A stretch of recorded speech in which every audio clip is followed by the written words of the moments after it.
নমস্কার। রান্নাবাই রত্নাতে আজকে আপনাদের আমি একটা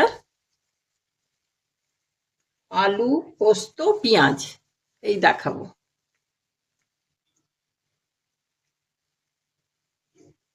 এখানে তেল দিয়ে দিচ্ছি।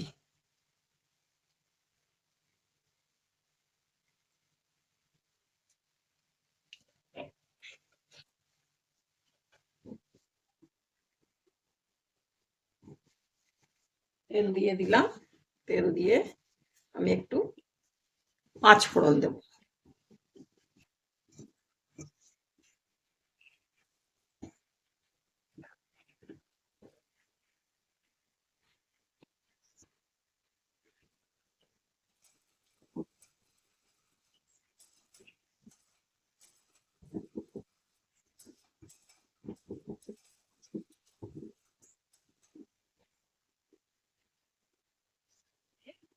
একটা পেঁয়াজ কুটে রেখেছি, পেঁয়াজটা দিয়ে দিলাম।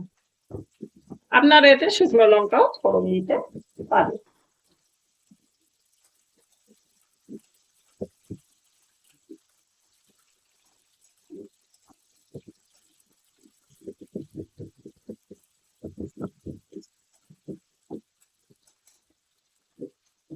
এখানে আমি আলু সেদ্ধ করে রেখেছি, সেগুলোকে টুকরো টুকরো করে দুটো আলু, বড় বড় দুটো আলু দিয়ে দিয়েছি।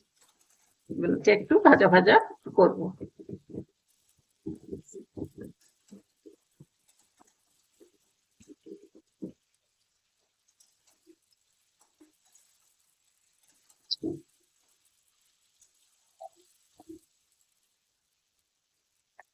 একটু পেঁয়াজটা লাল লাল হোক, আর সঙ্গে সঙ্গে আহ, আলুটাও একটু ভাজা হয়ে যাবে।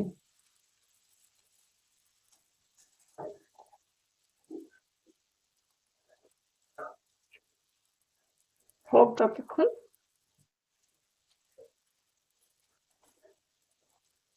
আমি এতে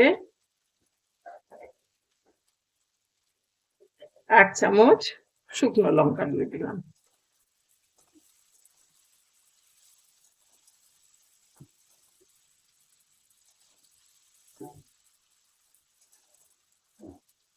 আর একটু হলুদ, 8 চামচ হলুদ।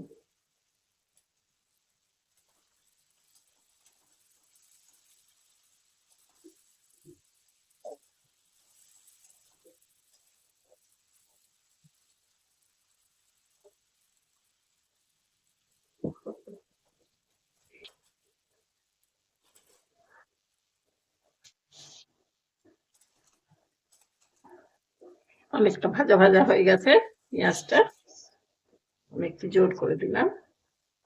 আর এখানে আমি দুটো টমেটো কেটে রেখেছি, আর কাঁচা লঙ্কা দিয়ে দিলাম। এটাকে দিয়েও একটু ভাজা ভাজা করবো, একটু অন্য স্টাইলে আজকে একটু পোস্তটা হবে।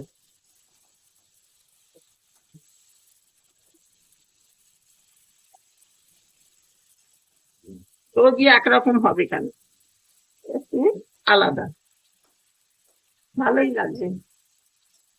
আপনারা করে দেখবেন, খুব ভালো হবে খেতে।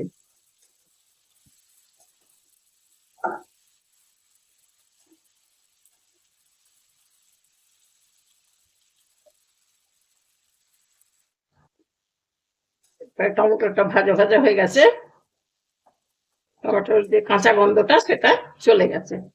এই যে তলাতে অল্প অল্প লাগছে, আর একটু ভেজে নিই।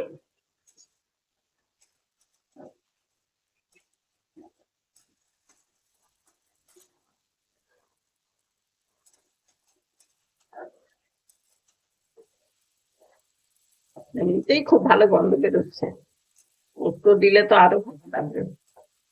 তাহলে এই পোস্ত বাটাটা আমি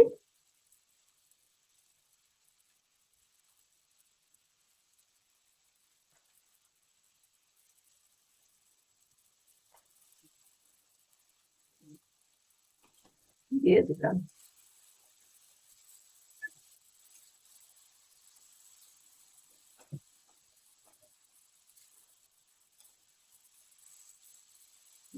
দেবার সঙ্গে সঙ্গেই খুব ভালো গন্ধ বেরোতে লাগলো।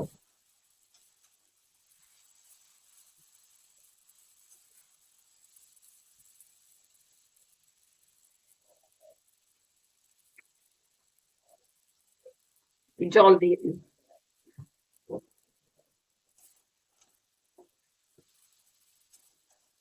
আজকে একদম শুকনো শুকনো ভাজা ভাজা করবো না, একটু রসা রসা করবো।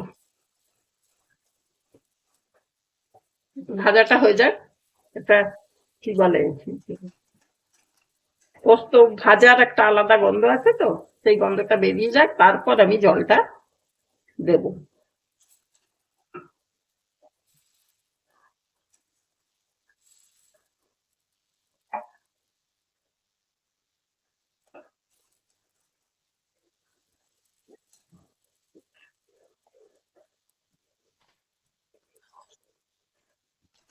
এরপর স্বাদ অনুযায়ী নুন।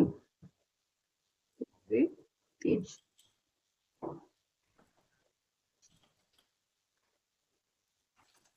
আর আপনারা যারা মিষ্টি একটু পছন্দ করেন তারা এতে মিষ্টি দিতে পারেন।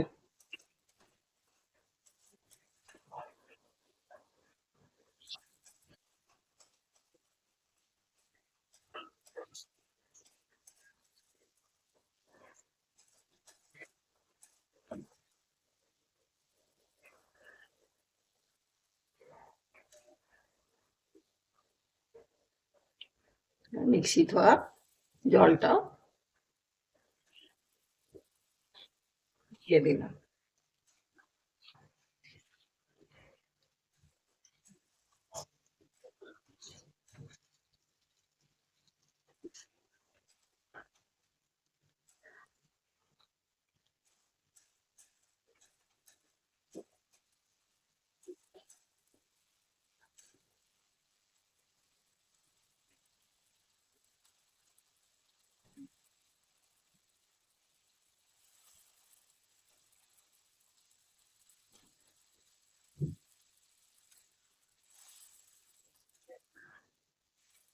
এবারে একদিন পোস্তর বড়া করব। এইসব তো হলো, কারণ এই গরমকালে একটু পোস্ত না খেলে তো হয় না, না? এদিকে নিম বেগুন চাই, এদিকে পোস্ত চাই, সবই চাই, না হলে সত্যি খাওয়াতে রুচিই লাগে না।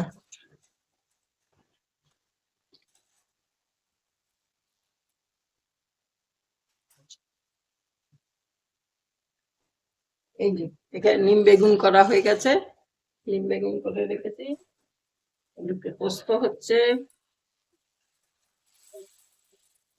মাছ, ডাল, ভাত সবই চাই। আজকে একটু রসা রসা রাখবো।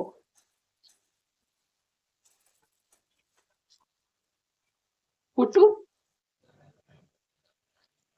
এবারে হয়ে গেল, ওপরে তেল ভেসে উঠেছে, আমি কাঁচা লঙ্কা দিয়ে দিলাম। দেখতে তো খুব সুন্দর লাগছে, আশা করি আপনাদেরও ভালো লাগবে।